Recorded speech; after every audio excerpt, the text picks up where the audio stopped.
Friends, அதே மாதிரி ஒரு புறாக்களுக்கு கேன்கர் எப்படி வருதுன்னா, ஃபஸ்ட்டு வந்து நம்ம லாஃப்ட்டை சுத்தமாக வச்சுக்கணும். நெக்ஸ்ட்டு வந்து நம்ம போடுற ஃபீடை வந்து டஸ்ட்டு இல்லாமல் ஃபீடு பார்க்கணும். அதே மாதிரி நம்ம கொடுக்குற வாட்டர் வந்து அதில் வந்து எந்த ஒரு இன்ஃபெக்டட் ப்ளஸ் குளோரைனேட்டட் வாட்டர் அந்த மாதிரி இல்லாமல் புறாக்களுக்கு வந்து கொடுத்தாதான் அந்த கேன்கர் வந்து வராமல் நம்ம தடுக்கலாம்.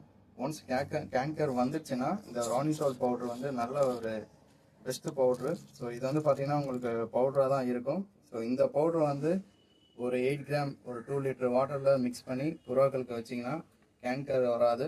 வந்த புறாக்களுக்கு வந்து நீங்கள் 1 பிஞ்ச் ஜஸ்ட் இந்த பவுட்ரை ஒரு வாட்டரில் மிக்ஸ் பண்ணி சிரிஞ்சில் அச்சு விட்டிங்கன்னா உங்களுக்கு நல்ல ரிசல்ட் இருக்கும். அதே மாதிரி ரொம்ப கேன்கர் வந்த புறாக்களுக்கு க்ளீன் பண்ணிவிட்டு போடுங்க, அப்படியே போடாதீங்க, க்யூர் ஆகாது. Thank you friends.